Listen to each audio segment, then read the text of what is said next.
अस्सलाम वालेकुम एस्पायरेंट्स। आज जो हमारा टॉपिक है वो इंटरनेशनल पॉलिटिकल इकॉनमी में उसकी थ्योरीज़ हैं। थ्योरीज़ को देख लेते हैं कि theories in international political economy introduction है, फिर आप ऐसे भी आंसर को स्टार्ट कर सकते हो। ठीक है, थ्योरेटिकल पर्सपेक्टिव। सो जो फर्स्ट थ्योरी है वो मर्केंटाइलिज्म है। मर्केंटाइलिज्म में प्रोटेक्शनिज्म, स्टेट इंटरवेंशन और ज़ीरो सम गेम आता है। ठीक है, प्रोटेक्शनिज्म क्या होता है? emphasizes the importance of protecting domestic industries through tariffs and tariff barriers. Protectionism जो है वो प्रोटेक्शन की वर्ड से ही समझ आ रहा है कि इम्पोर्टेंस दी जाती है इसमें जो डोमेस्टिक इंटर कंट्रीज़ के अंदर जो भी इंडस्ट्रीज़ हैं उन पर टैरिफ लगाने से बचा जाए और टैरिफ बैरियर से भी, ठीक है, ट्रेड बैरियर से।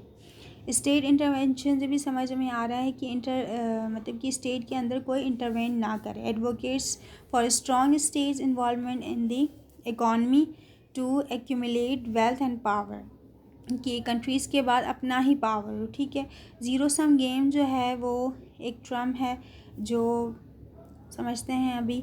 Views international trade as a competitor for finite resources, one country's gain is another's loss. Zero sum game क्या होता है कि एक कंट्री गेन करती है तो दूसरे का लॉस होता है। तो ये एक सर्कल है कि एक को मिलेगा तो एक को नहीं मिलेगा। तो ज़ीरो सम गेम इससे हम समझ सकते हैं। ठीक है, फिर है इसकी इम्प्लिकेशंस जो हैं वो क्या होंगी। एक तो ट्रेड सरप्लसेस होंगे और कॉलोनिज्म होगा।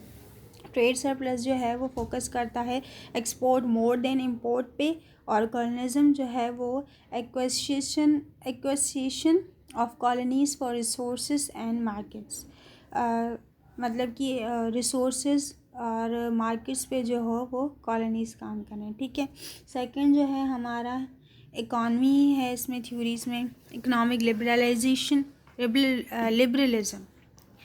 इकोनॉमिक लिबरलिज्म में इसके जो की टेंट्स आते हैं वो है फ्री मार्केट्स, कंपैरेटिव एडवांटेजेस और इनविजिबल हैंड्स। तो आप इसको समझ लीजिएगा, सिंपल है। Advocates for free trade, free markets means की ट्रेड जो है वो फ्री होगा। कंपैरेटिव एडवांटेज में believe that countries should specialise in producing good and services within which they have a comparative advantage. Advantages जो हैं वो कंपैरेटिव लेवल पे कंट्रीज़ को मिले हैं। ठीक है, इनविजिबल हैंड के मतलब ये है कि trust that market forces efficiently allocate resources, के ट्रस्ट जो हों वो मार्केट में मार्केट फोर्सेस जो हों एफिशिएंटली एलोकेट हों रिसोर्सेज के तहत। ठीक है, इसके इम्प्लिकेशंस क्या हैं? ग्लोबलाइजेशन होगी और इकोनॉमिक एफिशिएंसीज बढ़ेंगी। ठीक है, अब आता है हमारा न्यू मार्क्सिज्म।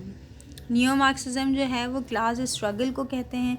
पहले भी मैंने जैसे मार्क्सिज्म है वो इंडिविजुअल लेवल पे रिवॉल्व करता है, जैसे कि फैमिली, अगर एक फैमिली है फिर फैमिली के इर्द गिर्द सारी चीज़ें रिवॉल्व करेंगी। न्यू मार्क्सिज्म जो है वो कहता है कि अगर इकॉनमी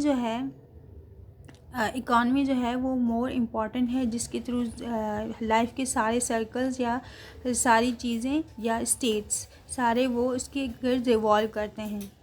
ठीक है, फिर क्लास स्ट्रगल फोकसेस, हम उसके की टेंट्स को समझ लेते हैं।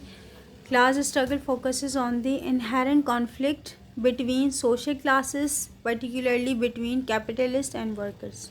क्लास स्ट्रगल होती है, एम्पेरियलिज्म और डिपेंडेंस थ्योरी भी इसके गिर्द रिवॉल्व करती है। इसकी इम्प्लिकेशंस क्या हैं? Calls for structural change, critical of capitalism. Capitalism जो है वो क्रिटिकली इस पर रिवॉल्व करता है। ठीक है, कंक्लूजन पे आते हैं। कंक्लूजन में ये है कि डाइवर्स पर्सपेक्टिव है इन थ्योरीज़ का। These theories offer different lenses, बहुत ज़्यादा उसके लेंसेज, मतलब हर तरह को उसको अलग अलग तरीके से देखते हैं। Through which to understand international political relations, जो जैसे इंटरनेशनल पॉलिटिकल रिलेशंस को समझता है वो वैसे इसको देखता है। ठीक है, ऑन गोइंग डिबेट्स हैं अभी तक कि scholars continue to debate the merits and shortcomings of each theory in explaining the complexities of the global economy. तो अभी तक यहीं तक हमारी थ्योरीज़ हैं न्यू मार्क्सिज्म तक। फिर हम दूसरे टॉपिक के लिए आप आपको इंशाल्लाह दूसरी वीडियो बनाएंगे। Thank you for watching our video. अगर कोई भी क्वेश्चन हो तो आप कमेंट सेक्शन में कमेंट कर सकते हैं। So like our video, comment our in our channel and thank you.